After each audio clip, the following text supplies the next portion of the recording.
All right. Good morning, everybody. Today we're going to be introducing the Book of Proverbs, which seems to be a favorite among readers of the Bible. There's a variety of small, catchy little aphorisms or riddles that people like to use. And of course, when we use them appropriately and we discern how to use Proverbs wisely, then they are very, very practical, and they should be. And I think that's one of the reasons why Proverbs is very popular among readers. But there are correct ways to read and to use Proverbs, and there are incorrect ways to use them. And like anything else in the Bible, we have to be taught how God intended for people to read the various books of the Bible. And it's not like a list of commands like you would have like in the law codes in like the book of Exodus or Deuteronomy or something like that. It's not like a list of commands like Jesus giving a bunch of commands. There's some nuance to it. And I think deep down, when we actually look at the nuance, we'll be nodding our heads and we'll say, okay, I think I've kind of felt this way for a long time, but in reality, I get what I'm trying to say. So I don't suggest that I'll be saying anything. I don't think I'm going to be saying anything controversial today. But you never know what rubs people the wrong way. So, okay. So this is just kind of an introduction to reading Proverbs. I gave the title Responsibly Reading Proverbs. And then kind of based on the feedback that we have, maybe what we have in the question and answer session, I'll kind of decide where to go in the next teaching. So this is probably not going to turn into a verse-by-verse study on the Book of Proverbs, because that will be longer than a verse-by-verse study on the Book of Revelation, which is already like in its like second or third year, something crazy like that. So, okay, without further ado, I'll go ahead and share the PowerPoint that I have. Let's go here. From the beginning. Okay, so 50-50 chance. Is this, are you seeing the big screen, or are you seeing the correct screen, or, okay, the good screen? Good. All right. So we're going to today learn how to responsibly read Proverbs. Hopefully that's the case. So I think for me, kind of the best way to really understand like what in the world is the Book of Proverbs, this collection of what we call 31 chapters, is to really kind of look at the composition, because this is something that is not really intuitive to readers. But I think looking at the composition helps us to understand what kind of book we're looking at. So the opening verse says, "The Proverbs of Solomon, the son of David, king of Israel." That's chapter 1 and verse 1. And this has given casual readers the impression that the entire book was written by Solomon, king of Israel, sometime in the 10th century BC. However, there are a variety of subheadings in Proverbs, and chapters 1 through 9, of which this first verse would be a subheading, appears to be an introduction before the actual Proverbs begin in chapter 10. In fact, the Proverbs that you are all familiar with, about a wise person and a foolish person, and don't do this, or you should do this, give attention to this, listen, the specific Proverbs that are kind of memorable, you actually aren't going to find them in the first 9 chapters. You're going to start to see them in chapter 10. So the first 9 chapters actually is probably an introduction to the entirety of the book. But so you can kind of look and see how the breakdown of the different units of the Book of Proverbs show up. And this is something that, by the way, that if you read in a commentary on Proverbs or a Bible dictionary, like everybody acknowledges this. This is not something that I'm giving to you. This is the same list that you're going to find in all serious scholarly works on Proverbs. So if you wanted, you can mark these in your own Bible. So chapters 1 through 9, it's kind of its own section. And I think it's actually the introduction to the entire book under the authority of Solomon. And it's important to understand who Solomon is. Solomon is the wisest sage in the history of Israel. He was the person that prayed for wisdom, and God gave him wisdom. And when you read First Kings, you can see all these different episodes that demonstrate that Solomon was a very wise king. And so when you have a collection of wise sayings, wise proverbial sayings, wise aphorisms, it's understandable that you would attribute that to the quintessential wise Israelite, who is Solomon. Okay. All right, then you get chapter 10 all the way through the middle of chapter 22, and then you have another collection, which is just called the Proverbs of Solomon. And it seems to be a different collection than the groupings that we see there in chapter 1 through 9. So we have two different sections that are attributed to Solomon. I'm not saying that those attributions are incorrect. I'm just saying the fact that we have two of them together indicates that there seems to be two different groups of sayings that maybe they traveled independently from one another. And then in chapter 22:17, all the way to the end of chapter 24, we have the subheading, which is the words of the wise. And the wise in Hebrew is actually plural. It's the words of the wise ones. And this seems to be a collection of proverbs from various wise persons. And here's something that's interesting. Some of these proverbs actually parallel known Egyptian wisdom texts. Okay, there's a famous Egyptian wisdom text from an Egyptian named Menemope. You can Google him and learn about him. And it actually seems, based on the dating of those various texts, that the Book of Proverbs is actually borrowing from the wisdom of this Egyptian text and not the other way around. And there's some interesting conclusions we can draw from that. Chapter 25 all the way to 29 has the subheading Proverbs of Solomon that the men of Hezekiah transcribed.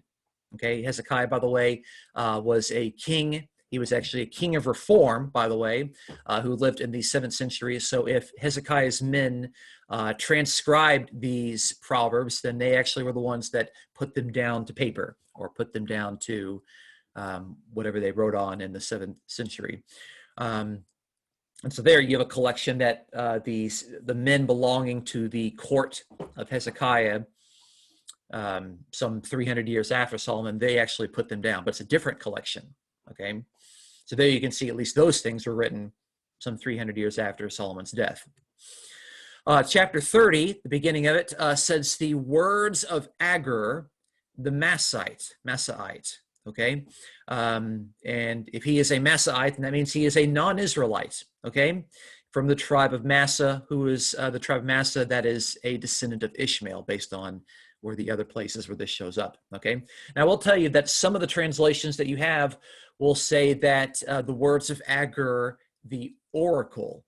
Okay, but the word is ambiguous, and actually what the lexicons are telling us these days is that the word actually indicates that it is the word the Massite, which could mean the oracle, but it actually could mean someone descendant from the tribe of Massa, which makes sense. That's what you would actually that's what you would expect from a name that is unfamiliar to you. Okay, so there we have more non-Israelite words. Chapter 31, the first 9 verses, we have the words of King Lemuel, who, by the way, is certainly a non-Israelite. And then it actually says it's from his mother. And you got to think to yourself, if you have a king, his mother is kind of the queen in a sense, because kingship was passed down from father to son. And so if this is the son and his mother is giving words, then this king was formerly a prince. His father was the king. When that kingship was passed to the son, then the mother is kind of the queen mother. And so this, by the way, another non-Israelite, and I think it's kind of interesting. It's the only record that we actually have in all of the ancient Near Eastern literature of a queen's perspective. Okay, so that makes it actually kind of fascinating that we have a non-Israelite queen's wisdom that she is passing on to her ruling son. So some interesting perspective. And then the final part in 31, verses 10 through 31, is a poem about, sometimes it's translated a strong wife, but I actually think it's probably better understood as the capable woman. And she, by the way, is the embodiment or the incarnation of God's wisdom, because in the opening 9 chapters, you have all these different sayings about God's wisdom, the personification of God's wise engagement with his creation, all these different things that are said about God's wisdom. And then about 11 or 12 of them become embodied into this wise woman, this capable woman, this strong wife. And so what scholars are saying now is that probably chapters 1 through 9 and this last little section at the end of chapter 31 were the last parts that were ultimately written, and they were kind of put together to bookend all of the sections together. So based on looking at all those, we got 7 different groupings in the Book of Proverbs, what sort of conclusions can we draw from that by looking at those particular divisions? Well, the first thing that we can see is that the book is a collection of material that extended for hundreds of years, likely coming into its final form in the early post-exilic period, probably around the 5th century BC, okay? So it began with Solomon, okay? I don't have any problems with saying that, but obviously we collected a bunch of writings from non-Israelites, even from a king that is a non-Israelite. So ultimately, its final form, like Proverbs ultimately came together in the form that we have it, probably sometime in the 5th century BC. Okay, so it's a book that has a collection that stemmed for a long time. The book understands that wise sayings and teachings are not limited to the people of God, since there are collections of wisdom sayings from Egyptians, the descendants of Ishmael, and a foreign king's mother. Okay, so we have collections of non-Israelite wisdom sayings, okay? And that makes sense because a lot of the wisdom sayings are not actually religious wisdom sayings. They're just wise things that if you just put into your life, whether you are a religious person or not, you'll find that there's application to that. So it kind of demonstrates that wise teachings or proverbial teachings are universal in that sense. They extend beyond the purview of Israelite religion. Okay? And since many of the wisdom sayings are non-Israelite, we should expect the application of many of the Proverbs to be more universal in scope rather than being distinctly Jewish, okay? Now we're going to see very clearly that many of the Proverbs do presuppose monotheism. They presuppose a relationship with God. So I'm not trying to screen that out. I'm just trying to demonstrate that because we do have wisdom texts from a variety of cultures, especially Egyptian cultures, we should realize that that Proverbs is not something that is distinctly Israelite. They're not distinctly Jewish. Okay, so just kind of some interesting points there. Okay, so let's just kind of talk about the theology of the Book of Proverbs. If you were to read the book from front to back, and you were to write down maybe the top 10 things that you get out of the Proverbs or the theology from the book, what are the sort of things that you would find? First thing you would find is that living wisely is not something that is distinctly Jewish. I talked about this. The Egyptians had wisdom texts. The descendants of Ishmael had wisdom texts. Whoever this King Lemuel is, his queen mother, we don't know. We know about a lot of kings in the Bible. We have no idea who this guy is. So he's definitely not an Israelite king. Living wisely is something that nearly every single culture that we know from the ancient Near East thought was important to do. Okay. Number 2, the focus is on the practical ethics of the individual, not the practices of communities as a whole. Okay, so I think one of the reasons maybe why Proverbs is so popular with people is that it's very easy to apply individually, okay, to where maybe like the letters of Paul are meant to be interpreted as communities, even though people still read it individually. Number 3, the outlook is optimistic, although it's aware that doers of evil prosper on rare occasions, okay? Proverbs tends to have a positive view on God's wisdom and applying God's wisdom. So it tends to be more of a popular text. It is aware that sometimes evil prospers, And we know this today. We know this in our culture that there are some people that do evil and they prosper, and sometimes they get very rich. From the perspective of the Book of Proverbs, though, even though that does happen and it admits that it happens, that is the exception to the rule. That is not the norm. Okay, so the general understanding of Proverbs is that if you apply the wisdom of its book to your life, then good things are going to happen. Okay. It is optimistic from that perspective. Number 4, fast money is always suspect. Okay, there are a variety of proverbs that indicate that if there is something that looks too good to be true when it comes to earning money, it probably is. Okay, quick get rich schemes in the Book of Proverbs seem to be frowned upon. Okay, and there's some wisdom to that. All right. It is not a systematic theology. That's kind of a big deal. Again, people I understand they look at Proverbs and they think, okay, this is God's scripture. And so they want to draw out theology from it, from a pious attempt to read the Bible. And I understand that from a surface level, but we have to be a little bit more nuanced. It's not meant to be a systematic theology, okay, for some reasons that we're going to get into later. It teaches that one's behavior determines whether you prosper or suffer. Okay, and Proverbs is primarily interested in the prospering or suffering in this life right now. Okay, not in the world to come, not in the kingdom of God. It might have a couple of proverbs. I mean, you probably can count them on one hand that address the age to come, but it is overwhelmingly interested in whether you prosper or suffer in this life right now.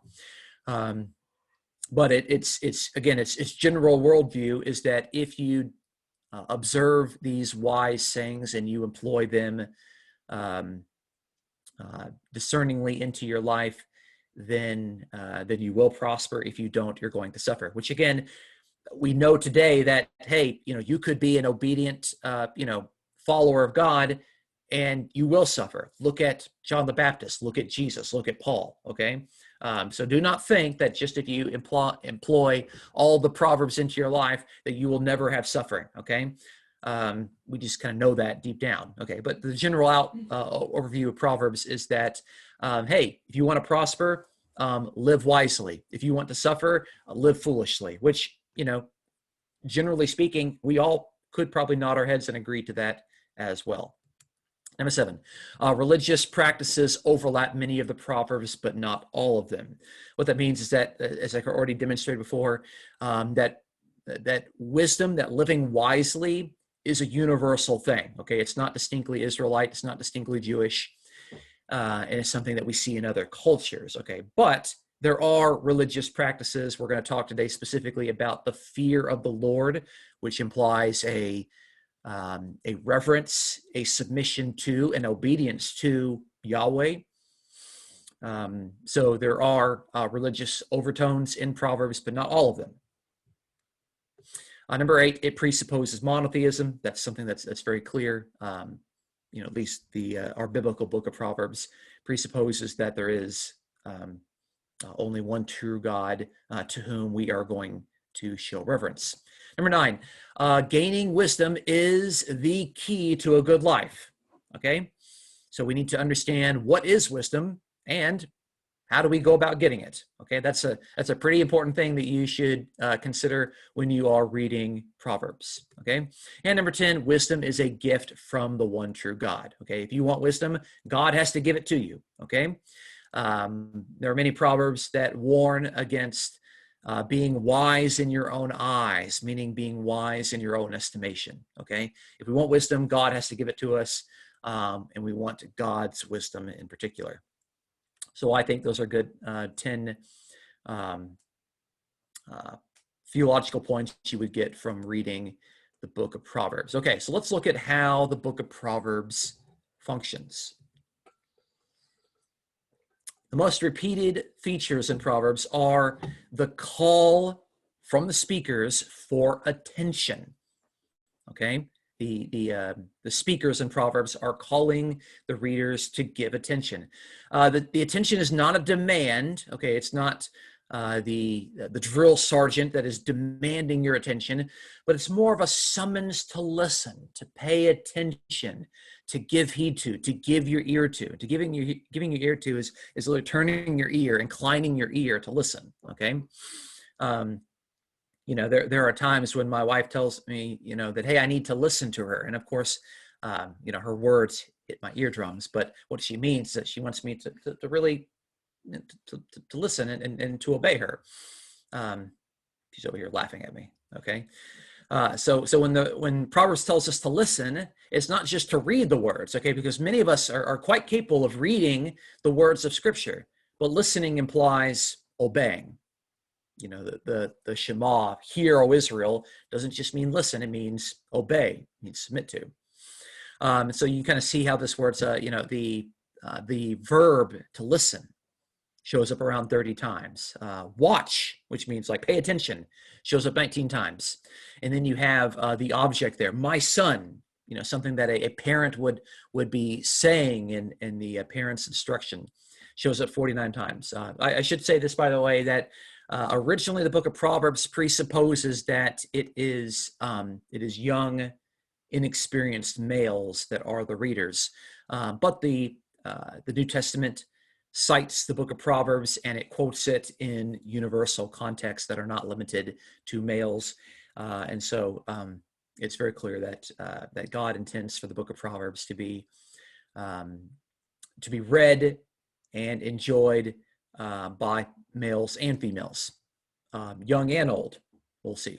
You can see there it's almost like the father that wants to instruct the child. Listen, watch, pay attention, give attention to. Please, my son. All right. So this indicates that the authors are attempting to foster an attentive and receptive posture into the readers, who, by the way, presumably are children in need of wise rearing. Okay. Those of you that have children, you know full well that they are not wise children out of the womb. Okay. They have to be taught wisdom. Okay. We all need to be taught wisdom. We all need to be reminded of wisdom, regardless of our age. Okay. In fact, the introduction of the book, first 9 chapters, remember, first 9 chapters are introduction, has the same message come out of the mouths of the father of the household, from God, and from Lady Wisdom. Okay. So in the first 9 chapters, we have the same voice or the same words ushered forth out of the father of the household, from God, and from God's wisdom. And what this would do is that it would create a sense of trust in the child that what instruction they receive in the household is the sort of thing that God would say. Okay, so imagine kind of that continuity, that whatever the father would teach his son is the same thing that we actually would hear from God. Okay, and it's also what God's wisdom says. Okay, so this is important because the opening chapter deals with a summons from a street gang to draw the reader away from the instruction of their parents in light of the need to belong to the group. So at the end of chapter 1 in Proverbs, we had this gang of it's like a street gang, I guess is what you would call it, that are calling the reader, and they're saying, "Hey, come follow us. We're going to lie in wait, and we're going to ambush somebody, and we're going to jump them, and we're going to take their money, and you can belong to our group." And it's like already from the first chapter, you have this rival voice that is drawing the attention away from this young child. And Proverbs speaks initially from the mouth of the father in the household. Of course, also the mother gets her voice in there as well. And that is trying to draw the attention of the reader. And it presupposes that the reader is someone that could potentially be pulled in either way. Okay, and you know that children are very impressionable.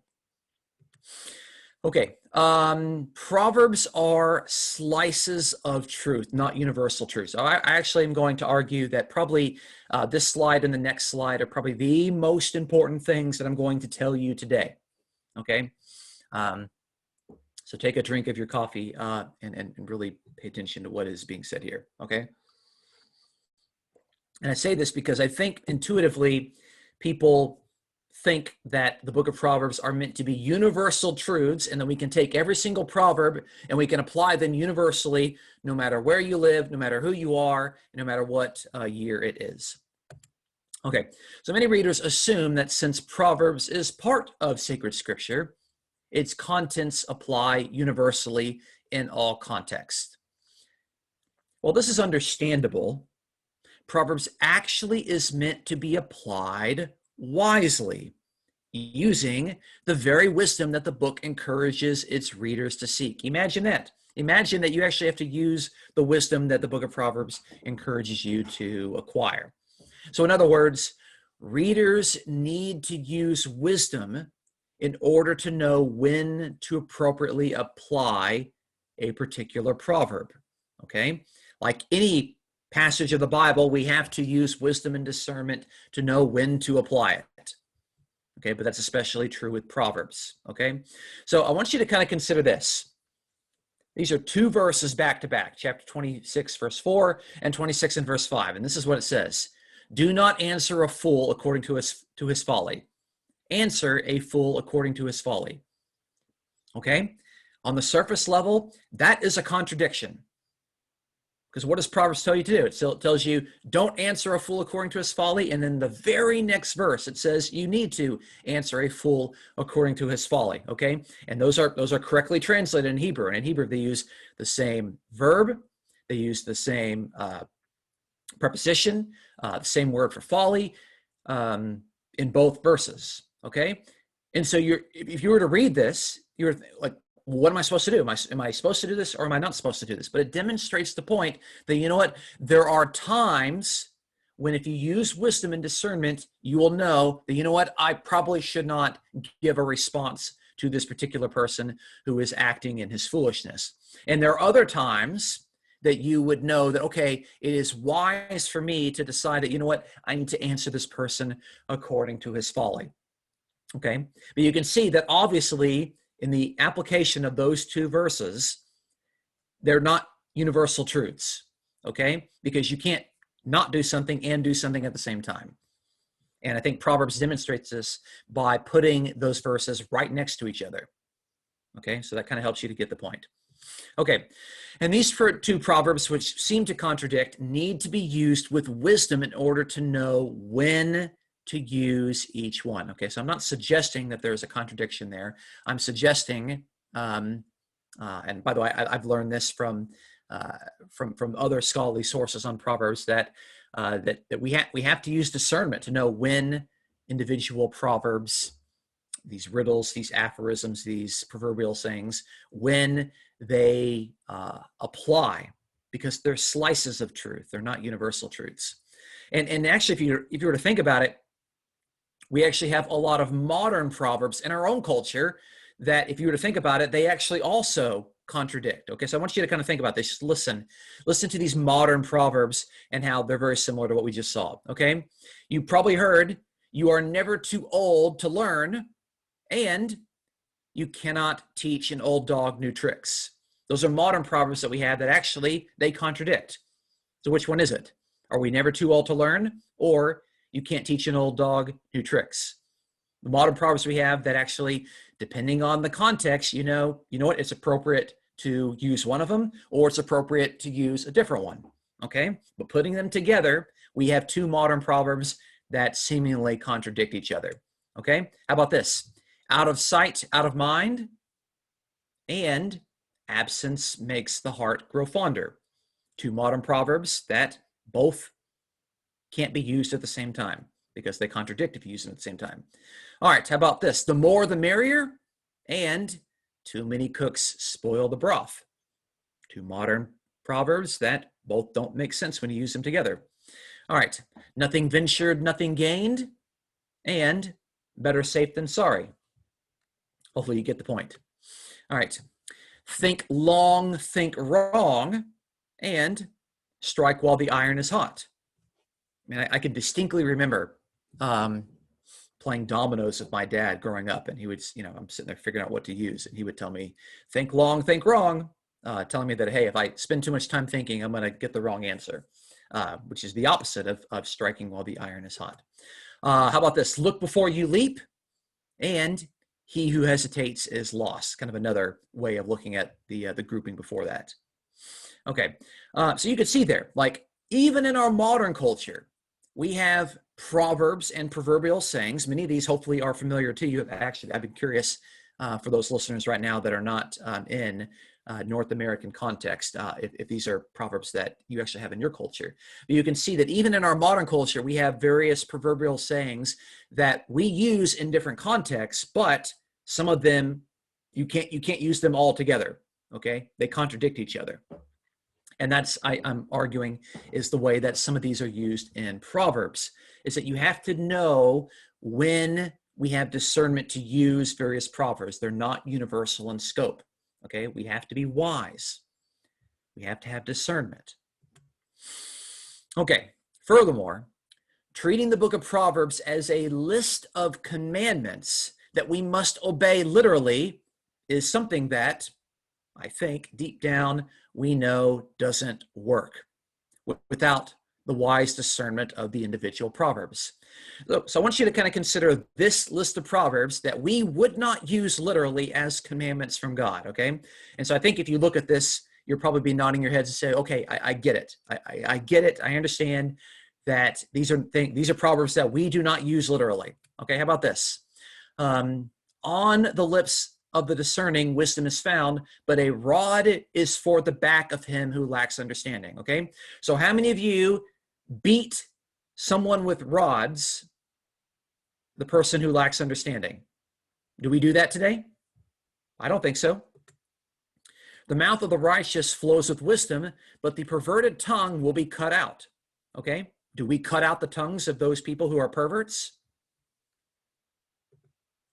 All right, where no oxen are, the manger is clean, but much revenue comes by the strength of an ox, okay? So how many of you think that if you want to have a lot of revenue, you need to own a very strong ox, okay? All right, the lot is cast into the lap, but its every direction is from the Lord, okay? So how many of you feel that that if we want direction from God, we need to be casting lots? I mean, we just don't do that these days, okay? The cast lot puts an end to strife and decides between the mighty ones, okay? So how many of you end strife in the midst of your family or your local community or even our religious community by casting lots? Do we do this? Do we interpret these literally? All right, how about this? Put a knife to your throat if you are a man of great appetite, okay? How many of us deal with the desire to eat much by putting a knife to our throat? Okay, I don't think you do because we're all still living here. All right, how about this? Do not hold back discipline from the child. Although you strike him with the rod, he will not die.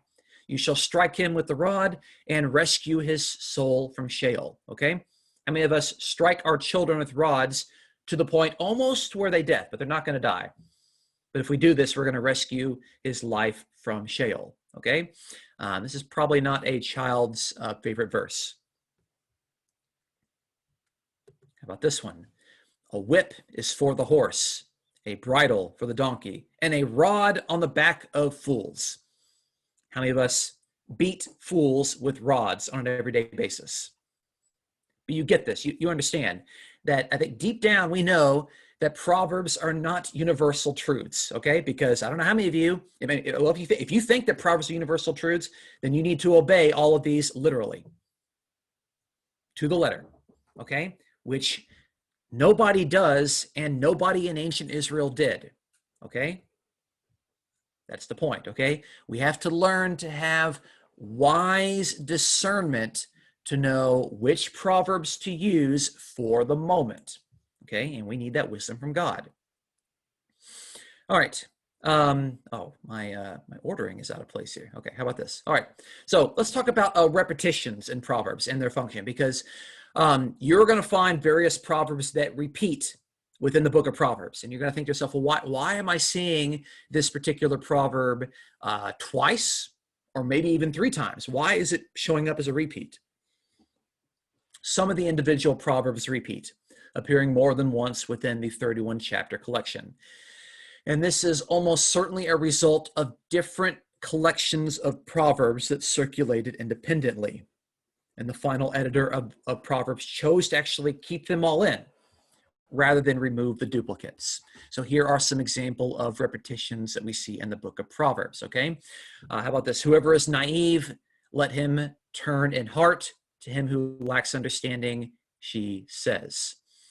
We see this, by the way, twice in Proverbs chapter 9. Okay? There is a way which seems right to a man, but its way ends in death. We see that in Proverbs 14 and in Proverbs 16.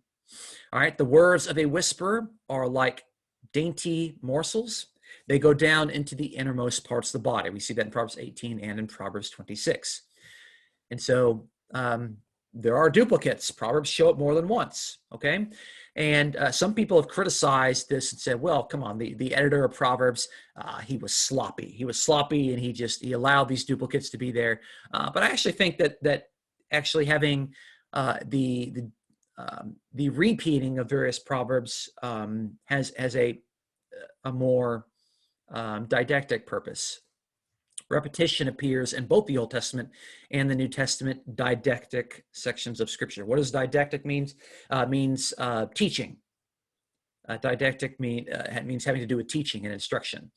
And so repetition serves to clarify, serves to emphasize, and to recapitulate. Many verbs are repeated in Proverbs, okay? So some of the most common verbs that repeat are listen, hear, keep, bind, attend, do not despise. And we have repeated direct objects of these verbs, okay? So discipline, like we're to listen to discipline. We are to keep discipline. We are to bind discipline. Commandment, okay? Keep the commandment, bind the commandment, attend to the commandment. Teaching, listen to the commandment, hear the commandment. My words, keep my words, bind my words. Do not despise my words. The repetitions indicate that the various proverbs were adaptable when used wisely and with discernment, okay? So that I think that's one of the functions of the Proverbs, that again, it originally was intended to be instruction for young and experienced boys. Okay. All right. So let's just kind of talk a little bit about the importance of the first 9 chapters as introducing, or the introduction to the collection of Proverbs. Okay. So you're going to notice that the actual Proverbs, meaning the maxims and the aphorisms, do not actually begin until the second section, until chapter 10. The Proverbs that we are all really familiar with, you're not going to find in the first 9 chapters. You're going to find them starting in chapter 10. And this is because the opening 9 chapters functions as an introduction to the entire collection, which, if you think about it, having 9 chapters introduce a 31 chapter corpus is actually a very substantially sized introduction. Okay, so I want to talk a little bit about how this gets introduced. And so even within this introduction, you could almost look at the first 6 verses as kind of a prologue. So I want you to look at the infinitives within this opening prologue. What is an infinitive?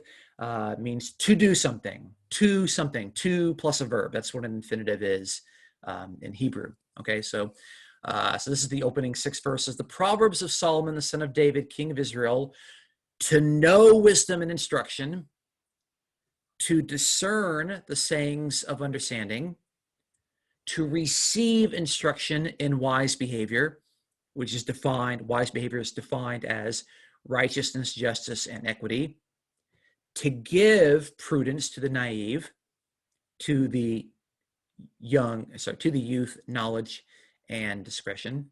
A wise man will hear an increase in learning. A man of understanding will acquire wise counsel. To understand a proverb and a figure, the words of the wise and their riddles. Okay, so we see there in the midst of the function of this book, we have a variety of infinitives. Okay, we need to know wisdom. We need to know instruction. We need to discern. We need to receive instruction. We need to give prudence. We need to understand the proverb, and the figure. Okay, so I thought I pointed this out that in chapter 1 and verse 3, we have wise behavior defined as righteousness, justice, and equity. Okay, this needs to be reminded to people that when it comes to righteousness for us, okay, our righteousness, the righteousness of the people of God, is their faithful obedience to what the covenant tells us to do.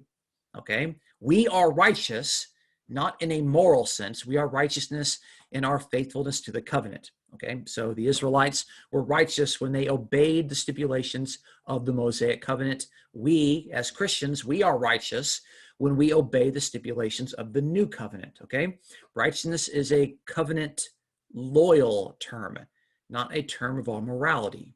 Okay, it's not a moral term. It's an obedience term. Okay, so wise behavior is defined as righteousness, also justice and equity. Okay, and let me tell you, in our culture today, in 2020, people are very much interested in justice. So when I'm reading Proverbs, I'm thinking, okay, justice, but justice for whom? It's always something that I'm thinking about when I'm reading Proverbs. Justice for whom? Okay, equity for whom? Okay.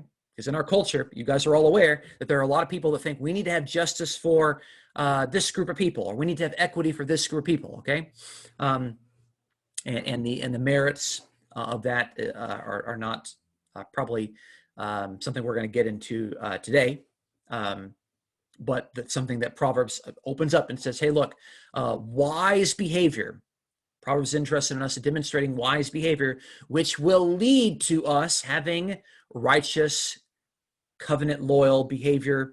We're going to demonstrate justice in our own life, justice in our dealings with the people. Especially, Proverbs is very much interested in how you justly deal with your neighbor, how you treat your neighbor with equity. Okay, Proverbs is interested in demonstrating that as the outcome of our wise behavior. Now, in verse 4, it talks about how we need to give, or Proverbs is trying to give prudence to the naive, okay? And this word for naive refers in Hebrew to someone who is inexperienced in life, okay? That's very important, okay? When you read the word for naive in your translation, it means someone who's inexperienced, okay? If you're inexperienced, it means that you are teachable, but it also means you could be pulled in the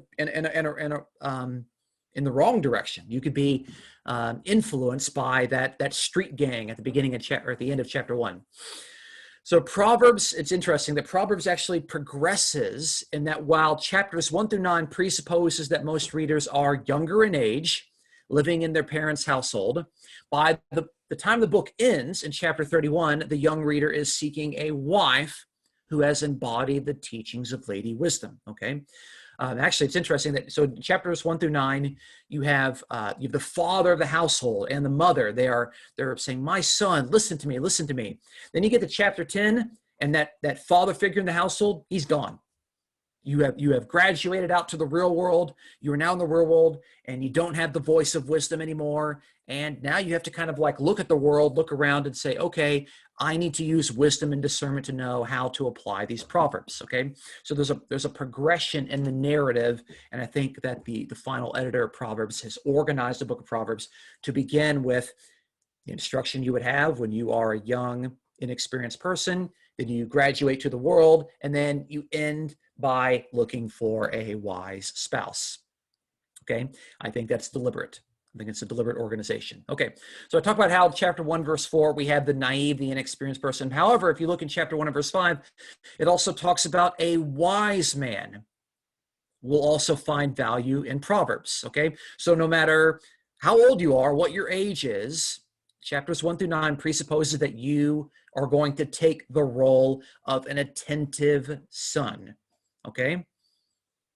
So Proverbs is not just written for young people. The wise person who has received the counsel of Proverbs can return to the book of Proverbs at any point of their life, and they can continue to receive wisdom. You'll probably receive wisdom, more and more wisdom, every single time that you read through the book of Proverbs, okay? So Proverbs is aware that although it is purposed towards the teaching and the giving of wisdom to young and experienced people, it is aware that wise people who are older can return to the collection of Proverbs and learn from it. All right, and then chapter 1 and verse 6 speaks of figures and riddles. And let's keep in mind that wisdom's fullest embodiment, which is Jesus Christ, what did he do? He taught in parables. Okay?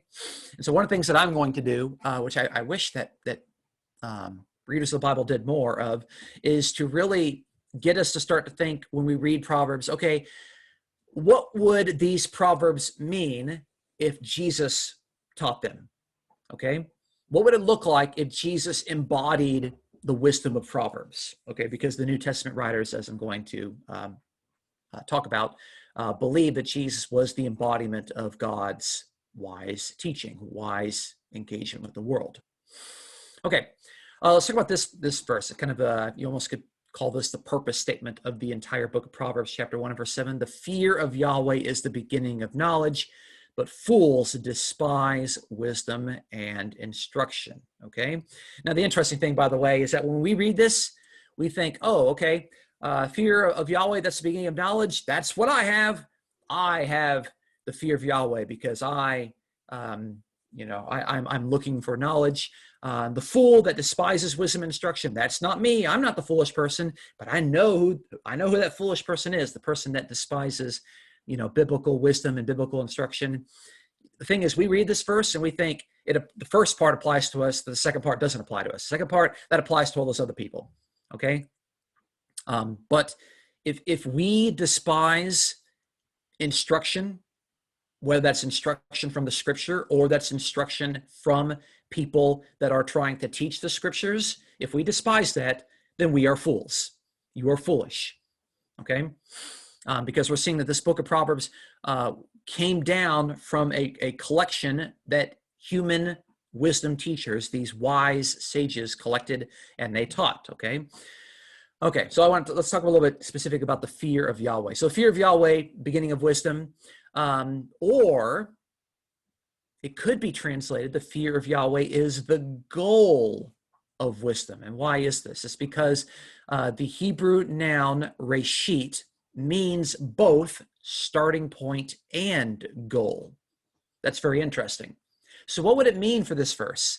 That the fear of Yahweh is both the beginning of knowledge or the beginning of wisdom, and the fear of Yahweh is the goal of knowledge. What would that mean?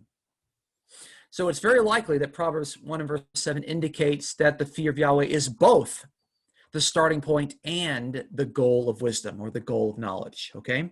So having the fear of Yahweh is our beginning point for reading the book, and the goal of reading Proverbs, of receiving its knowledge, of receiving its wisdom, is that we would have the fear of Yahweh. Okay, I think it's very interesting to point out. But the point is, there's no English word that I know of that means both beginning point and goal. But that Hebrew noun means both of those things, and it's likely that it's deliberate. It's a deliberate ambiguity that's there in the text. Okay, let's talk about this, the fear of the Lord. The phrase fear of the Lord, the fear of Yahweh, appears 14 times in the Old Testament. And guess what? 10 of those 14 times appears in the book of Proverbs. This suggests that the fear of Yahweh is thematic. It's a common theme running throughout the book of Proverbs. Furthermore, since fear is probably intended to be understood in the context as a reverence demonstrated by submission, the fear of Yahweh is akin to obedience. That's very important, okay? So I hear a lot of people talk when they see, oh, we need to fear God, and they think, well, that doesn't mean that we need to have this dreadful fear of God. It means that we need to be reverential towards God. We need to have reverence towards God. And I think, okay, yeah, but what does that mean? What does reverence to God mean in the Bible? If you revere God, you submit to him. If you revere God, you're going to obey him. Okay? Don't tell me you have the fear of Yahweh if you're demonstrating disobedience in your life. You don't have the fear of Yahweh.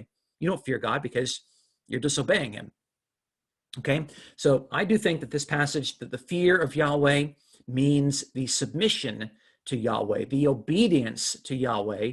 That is the beginning part of our knowledge, and that is the goal of obtaining the wise knowledge of the book of Proverbs. Okay? So One of the goals of reading Proverbs is that you would submit to and obey Yahweh. That'll preach. Okay, let's talk about the wisdom of Proverbs in early Christian Christology. I have to point this out because it's so fundamental to our understanding of Jesus. Okay, so while this is not widely known among biblical Unitarians, scholars have long recognized for over 100 years that many New Testament writers depict Jesus Christ as the embodiment of the personified wisdom we see in Proverbs 1 through 9. Okay, so in other words, things that were said about God's wisdom in Proverbs are repeated in the person of Jesus Christ.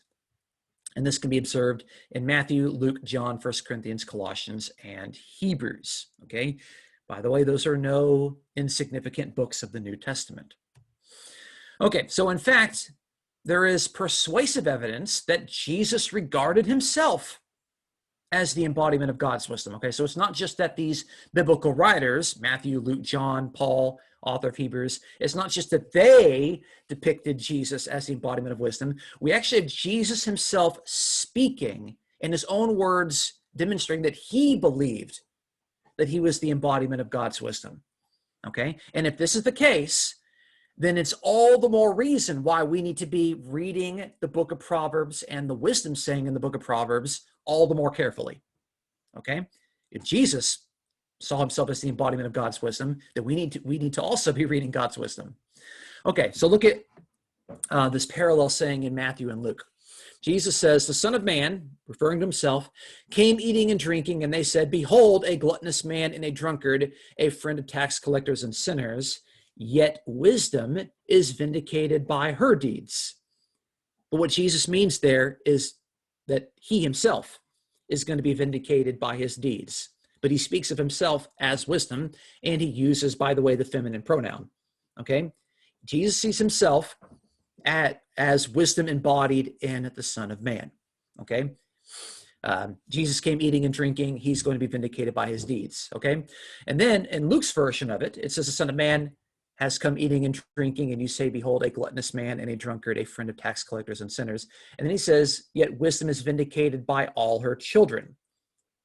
That's interesting. Who are the children of wisdom? The children of wisdom are those who sit at wisdom's feet and listen to wisdom. So who are the children of wisdom in the New Testament context? Those are the followers of Jesus. Okay? But notice in both places, Jesus explains himself, the Son of Man, as wisdom. I mean, he speaks of himself flat out as wisdom. Okay? And then I think this parallel is actually easier to see. In Luke 11:49, Jesus says, the wisdom of God said, I will send to them prophets, and some of them they will kill. But in Matthew's version, Jesus says, I am sending you prophets, some of them you will kill.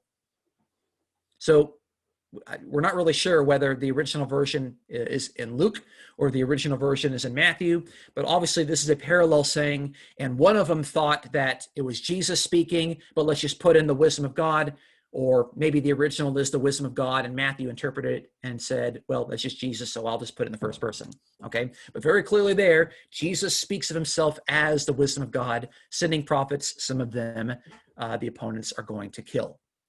I mean, Jesus, my point here is that Jesus speaks of himself and has his own self-awareness as the embodiment, or depending on how you would understand it, the incarnation of God's wisdom. Okay?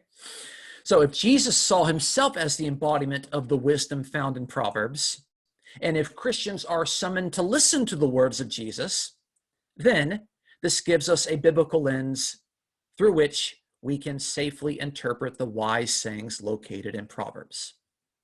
In other words, we can read the various Proverbs and think about how they relate to the person, work, and teachings of Jesus Christ, who, by the way, is the fullest expression of God's wisdom. So I'm just going to give you an example of how I have drawn inspiration from the book of Proverbs by reading it from a Christian context. So, for example, Proverbs chapter 1, we have wisdom, okay, and again, For those that don't know anything about wisdom, okay, wisdom in the book of Proverbs is personified, meaning that we take a normal object, which is just God's wisdom, okay, and through the poetry of Proverbs, we give personality to it. That's what personification means, okay? So we take an object and we give personality to it. We take the Hebrew noun chokmah, which is the noun for wisdom, which is feminine grammatically, and we turn it into a personified female. So now it's not just that God is speaking wisdom to people in public places. We have God's wisdom taking on a personality, and wisdom, lady wisdom, woman wisdom, Mrs. Wisdom is out in the streets and public places. And what does she do? She lifts her voice in the square at the heads of the noisy streets. She cries out at the entrance of the gates in the city. She utters her sayings. And so there you have wisdom speaking publicly. And what do we see in the New Testament? We see Jesus primarily teaching in public places. Why is that? Because Jesus believed that he was the embodiment of God's wisdom. Jesus probably was influenced. He would probably read through the book of Proverbs and he would see, okay, God's wisdom that draws people to living wisely or discourages them from living foolishly is something that is uttered in public places. So Jesus embodied wisdom, and Jesus spoke primarily in public places. And you can just see that most of the time that Jesus taught in Matthew, Mark, and Luke, and John was in public places. Okay? Look at what wisdom says later in Proverbs chapter 1. She says, turn to my reproof. Behold, I will pour out my spirit on you. I will make my words known to you, because I called and you refused. I stretched out my hand and no one paid attention. And you neglected all my counsel and did not want my reproof. Then they would not accept my counsel. They spurned all my reproof. Okay, so notice that wisdom is calling, and wisdom is reproving people. Wisdom is rebuking people. Right there, turn at my reproof. Okay? Like listen to me. Don't refuse me. Don't ignore. Please pay attention. Listen to my counsel. Don't spurn my reproof. And then what the very first thing that Jesus says in the gospel is that the time is fulfilled, the kingdom of God is at hand. Repent, which means turn at my reproof, and believe in the gospel. So Jesus speaks publicly and calls people to repentance in the gospels over and over and over again. And that's because wisdom was calling people to turn at her reproof. So my point here is that you could find I think very deliberate ways to read Proverbs and to think, okay, what would this mean in the context of the New Testament? What would this mean in the context of Jesus using these things? And you could also start in the New Testament. You could say, okay, how is Jesus embodying the wisdom that I see in the book of Proverbs, specifically in Proverbs 1 through 9? Okay, so some conclusions, some applications. How can we take this is just a very basic, broad overview, not too complicated. How can we take some of the things we looked at today and how can we apply them to our lives? Number one, Proverbs is a collection of wise sayings that require wisdom and discernment to know when to apply them and when it is not appropriate to use them, okay? Hopefully you got that out of the presentation today, that we need to have wisdom and discernment to know when to apply the individual proverbs, okay? Because there are times when it is not appropriate to use them, okay? And if you do not have that wisdom and discernment, then hey, you're in luck, because the book of Proverbs is going to tell you how to acquire that wisdom.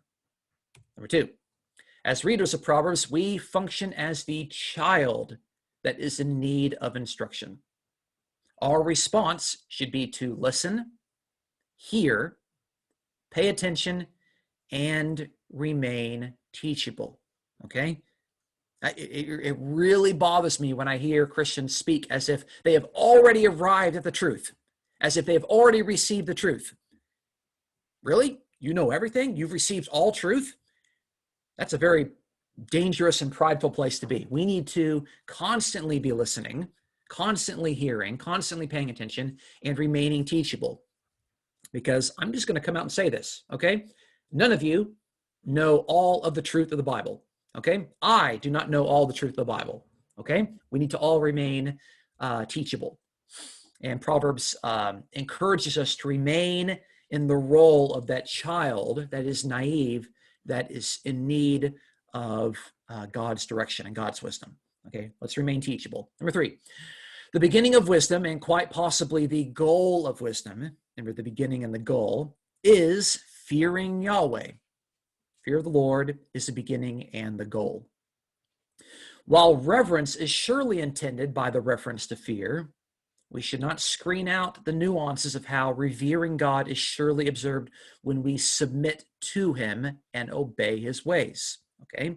I can look at someone's life, and Jesus told us to do this. He said, you are to judge a tree by its fruits, or you will know them by their fruits. He said that in the Sermon on the Mount. I can look at somebody and I can tell, do they fear Yahweh or not? Okay? If they are observing and obeying God's ways. Because if you're just flippant about the commandments of God, or apathetic about the commandments of Jesus in the Sermon on the Mount, then you don't fear God. So we need to revere and fear God, and fear is demonstrated when we submit to and obey God, and encourage us to do that. Number 4, if Jesus embodies the wisdom proverbs, then we should find creative ways to read them with a view towards Christ. In other words, we can take the sayings of wisdom, or the sayings of wisdom in Proverbs 1-9, and ask what it would mean if Jesus said these things, and perhaps he already did in the Gospels. I find it interesting that my autocorrect, every time I use the word sayings, it put it in the singular, saying. I'm not sure why I did that. Okay, anyway, so I think those are 4 applications that I think just kind of broadly we can use, even though we haven't navigated through the book of Proverbs very far. So, okay, I'm going to end this, stop sharing my screen, and yeah, let's just kind of open some things up, and let's see if there are any questions or comments. Raise your hand if you have anything you'd like to ask or contribute. Oh man, there's a lot of stuff in the chat. Okay. Christine, you have your hand raised. Yeah, just briefly back, because I missed it on the screen. What did you say that the Hebrew word reshit, I think that's how you pronounce it. Yeah. Reshith, what does it mean again, please? It could mean either beginning, or it could mean goal, like the final point. So like either the beginning point or the end point. Oh, the end point also? Yes. Okay, that would be, if I looked in Strong's, I could probably find that, because I got a Strong's over here. It should read. I'd hope so. I hope it would say that. Okay, so, thank you. Okay. Okay. Let's see. I see Josiah, and then I'll go to George, and then to Donna. Can you hear me okay? Yes. Okay. I'm out in my van, so I didn't know how well the Wi-Fi would work. Yeah, you mentioned how it's not really just across the board what's said in Proverbs as far as like universal. And I always kind of wondered about that. It didn't really trouble me, but, like the apostles, obviously their life didn't go what the world would consider great, or how Proverbs considered your life would go. God.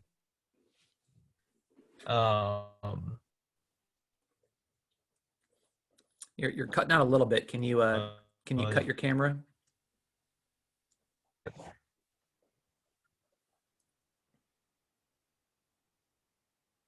Can you hear me? Okay. Say that last little part again.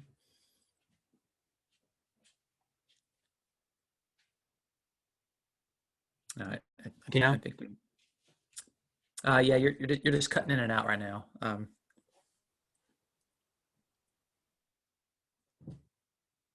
Let me just I'm gonna go to another caller. But reach out to me afterwards, and I'll be happy to answer your question there. So sorry that I'm not able to hear you at this point. Okay. I forgot who I said was next. I think George was next. Yeah, these proverbs, I use them to hammer some people. Um, you know, like Proverbs 6 when I was dealing with somebody that was, a lazy bum. I would throw the slaughtered proverb at them. But one thing I learned is that I couldn't be throwing these proverbs at people if I didn't live them or if I didn't experience them. And I think that's the most important part about um, teaching and showing people proverbs. I got to live them. Yeah, I think that's a very, very good point. People are much more likely to listen to us in the instruction that we give if they can see that we are already using that instruction in our own life. So, yeah, that's some good wisdom right there. Good wisdom there from George. Thanks for sharing that. Okay. Donna?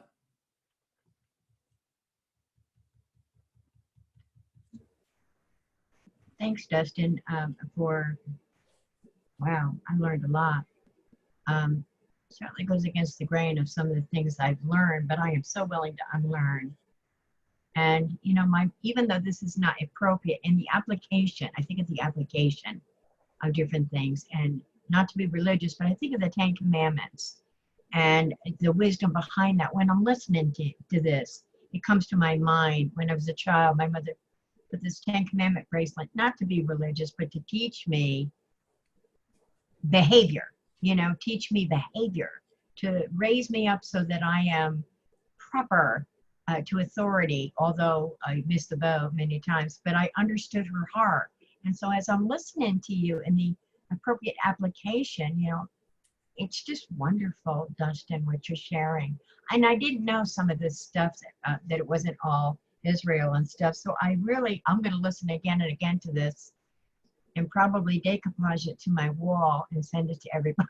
Because I don't think people who don't read Proverbs, or they just go off the grid, or, they're destructive in their use of verbalizing Proverbs. But I got a lot out of what you said about when to, when not to, the appropriateness of wisdom, is knowledge applied, not just speaking all your, everything about the Bible, but I learned so much. Thank you very much. I don't want to get long-winded. Thank you. I learned a lot. I mean, I'm writing like mad, but I'm going to listen to it again. And I might be able to get my husband to listen to this with me for said reason. I just thank you. I really thank you, Dustin. I mean, I didn't learn it this way. I got some funky junk that I learned about Proverbs that isn't true. So thank you again.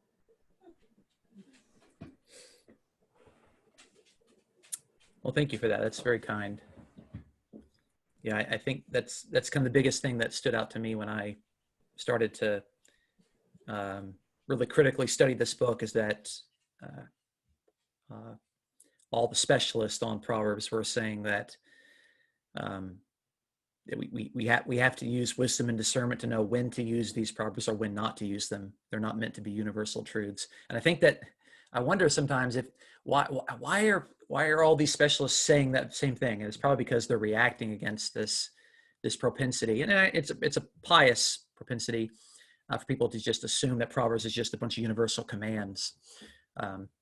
So that's a good point. Okay, let's see.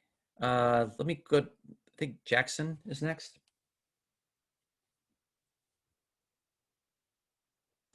Morning. Hi, good morning. Hey, cool. So I appreciated as well the reshit word.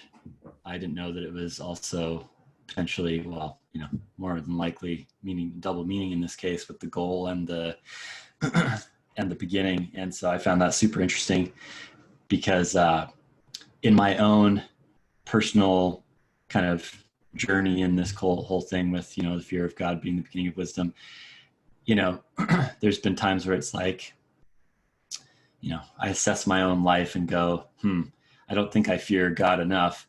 So it's actually kind of this odd encouragement that word also means the goal of, because it implies that engaging in wisdom builds more fear or a reverence of God, leading to more obedience, rather than that fear already having to be there in some sort of complete sense before you can succeed in being wise. So that was really awesome. Thanks for sharing that. And I also, like Donna was saying, I enjoyed the history on, like, you know, how Egyptian wisdom and non-Israel kings and stuff like that were involved in this as well. There's one thing I wanted to get more commentary from you on, because I agree about the whole non-universality of some of the stuff in there, but at the same time, I do think there are instances where it is universal. It's just not literal. Like, for instance, like with the, you know, a rod is for the back of fools kind of thing, right? Where I totally agree with you that, like, literally we're not just seeing fools being beaten with rods all over the place throughout society, even though there's tons of foolery, but the universality of it is the principle that foolishness results in some sort of punishment consequence, which in my mind, it's like, you know, I don't think of the rod as being a literal thing, but more like universally, if you act stupidly, you're going to get stupid results in your life. Like, you know, if you max out all your credit cards with, you know, and you can't afford to pay it back, eventually you're going to get your stuff repossessed and your life will be worse off and you can't afford to feed yourself, kind of thing. And that'll be the rod, right? So, and I think that applies to a lot of the different things that are not literally applicable, but there's still universal principles throughout. Is there a way of kind of maybe discerning when it's that case versus something like the example you gave, where answer a fool according to his folly, don't answer a fool according to his folly? You know what I'm saying? Yeah, I think you've kind of put your finger on the issue there, that we're well aware that I think maybe the way the New Testament describes it says you reap what you sow. Like you see that actually in Galatians chapter 6. That's the same principle, but it doesn't involve the beating of people with rods. So the principle is still there. I'm not trying to dismiss the principle at all. But obviously we would all nuance it, and even the New Testament nuances it in a way that it doesn't involve beating fools or beating scoffers or beating our own children with rods. But my point is, there are some biblical literalists who think that we need to obey the Bible to the letter, and that's what we need to do. Okay, they need to beat their children into submission, because they think that if you raise up a child, he will not depart when he gets older. How do we do that? Well, the Book of Proverbs says you do that by by beating them when they're disobedient with rods. I don't think that's the right way to raise children. So I'm no expert on that, but I think that's a misreading of Proverbs. But that people do it that way, and I think it's wrong. Extremely pertinent that you're saying exactly what you're saying right now, Dustin. I appreciate your perspective. Yeah. Sorry to interrupt there, but that was, you don't even know to the degree to which that is helpful, that you're saying the words you're saying right now. Amen. I mean, if any of you do believe that we need to biblically be beating our children with rods, just let me know, and I'm gonna scratch your name off of the potential babysitter list. So, I would really appreciate, actually, if you could down the road create a teaching that fleshes that out, because Hannah and I are dealing with some, I'll just say it's very pertinent to Hannah and I, and we want to create unity within our whole family tree on this subject, if at all possible. So yeah, we could talk about that. So there's always a lot of interesting dynamics here. So good points. Thanks for raising those. Okay, Sean, you're next.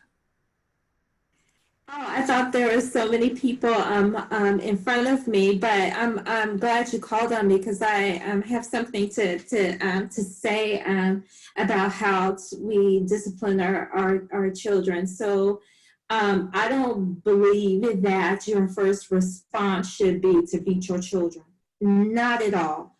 Not at all. And I think when your children become a certain age, you have to, there are other ways to discipline your children. I think the point is When you spare the rod, you spoil the child. That means not to beat your children with physically with a rod. It's all about discipline, and not allow your children to do the things that you know as they grow up is going to cause them trouble. You have to teach your children discipline. And sometimes when they're younger, they don't understand reason. You can't reason with a 5-year-old the same way that you might be able to reason with a 16-year-old. So with a 16-year-old, you can talk to them, you can reason with them, you can take their iPod away, you can take their phone away, you can put them on punishment. There are things that you can do. You can't do that with a 3-year-old or a 5-year-old. Then you may take their toy away and they don't understand that.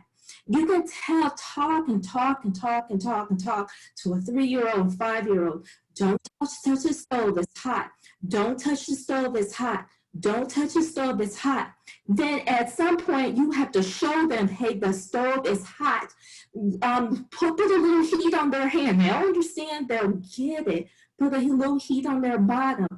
And they'll understand, they'll get it. And some people may disagree with me, and that's okay.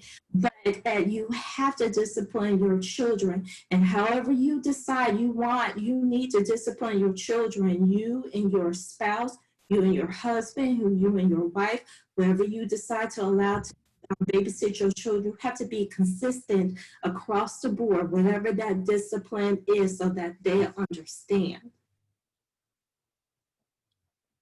Yeah, I think that's absolutely right.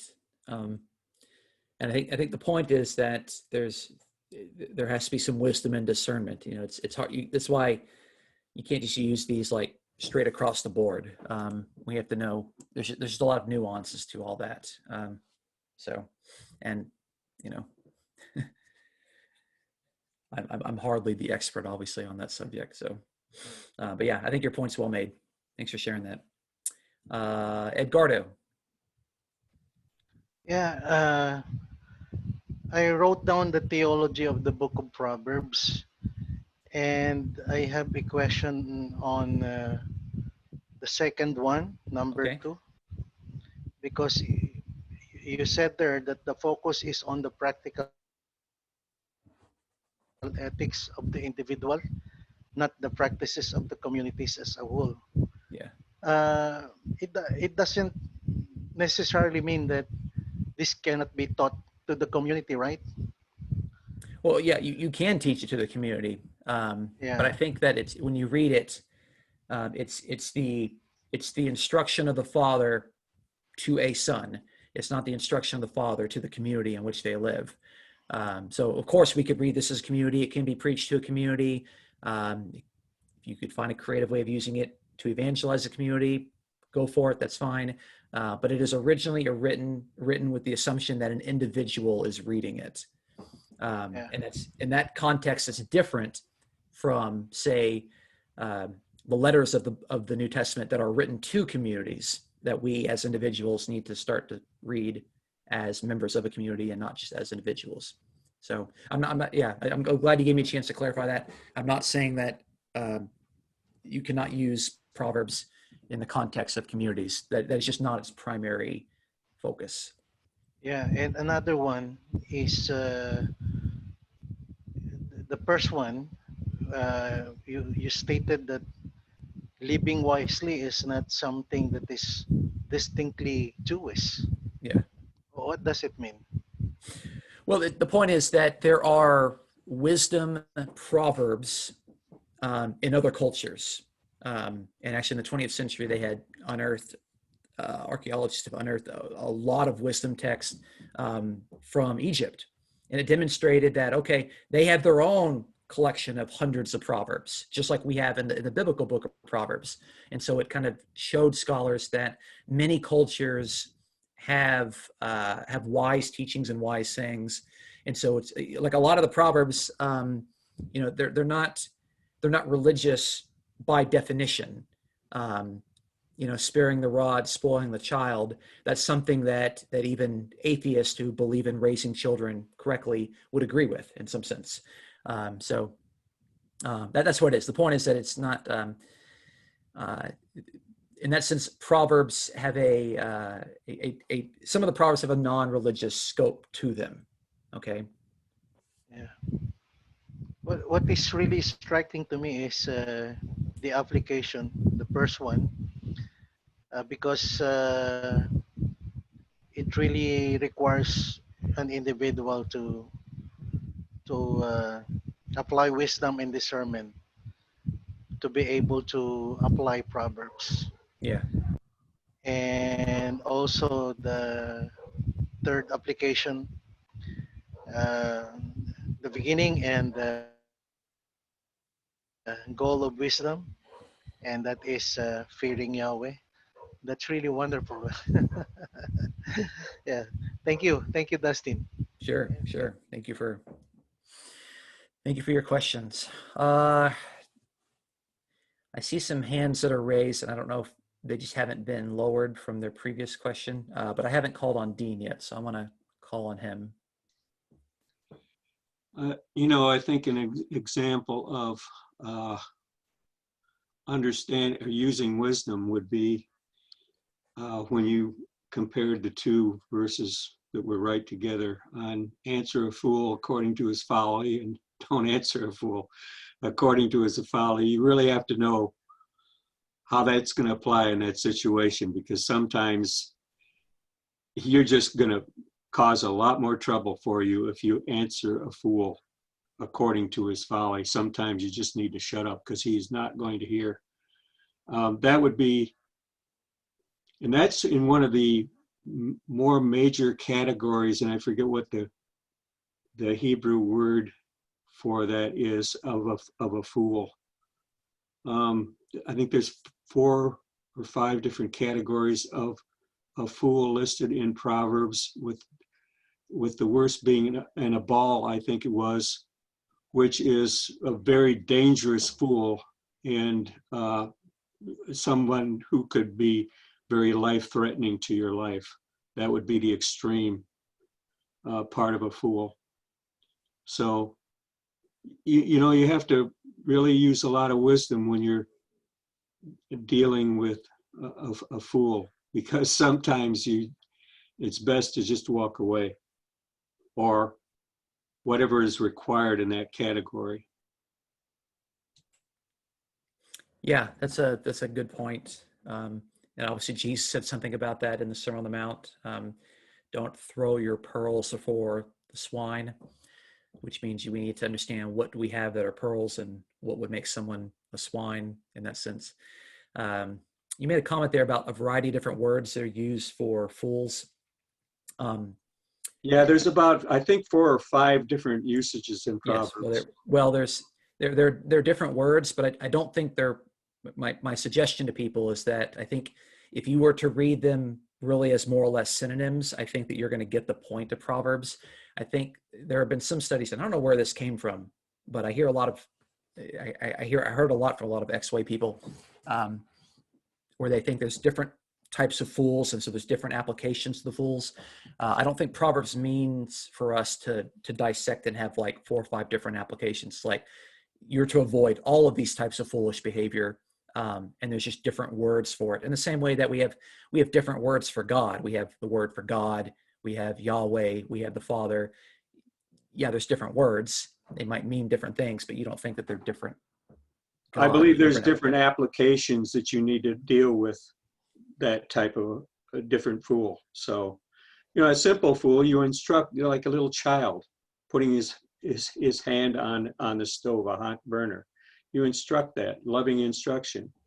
In other fools, sometimes there's more severe instruction. I think there's an application to that, but I'll leave it there.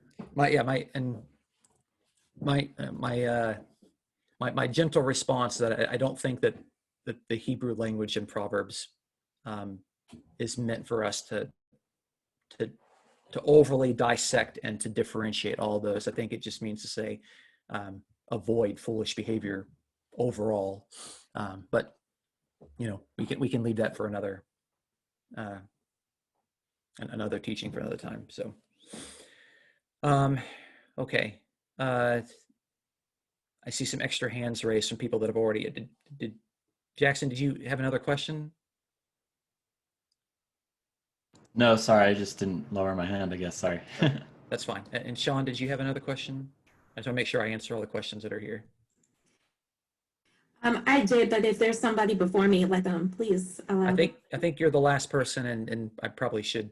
If you have a question, I'll give you the last question here because I'm sorry, it's not a question. It's just an observation after what I just said, and I'll just make it quick. I think that I think about my life and the way that I have raised my own child and disciplined my own child. Well, did it work for me and how I was raised, and then is it working, or has it worked for my own child? And I don't know, but I think that it's something that you said that resonated with me, that even though we may think that we have done all the right things and we've done and live wisely and not foolishly and try to do the right thing, that doesn't guarantee that we're going to have a perfect life and things that won't go wrong.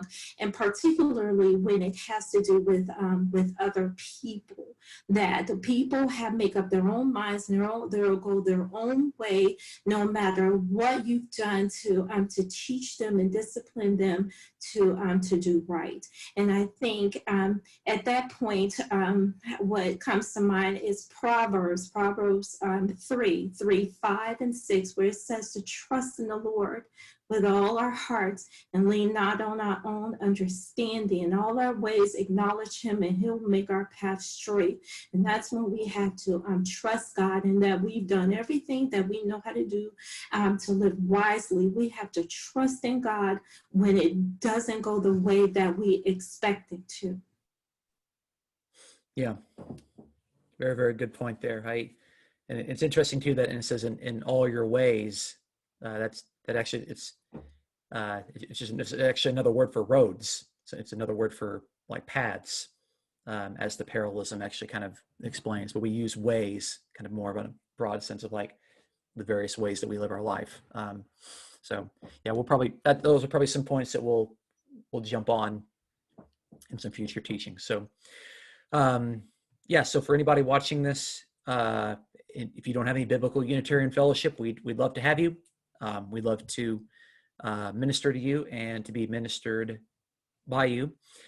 So check out the info in the description below on the video to how to get in contact with us. And hopefully, if you're already a part of a biblical Unitarian fellowship, that you were blessed by these words. So have a great day, and thanks for watching.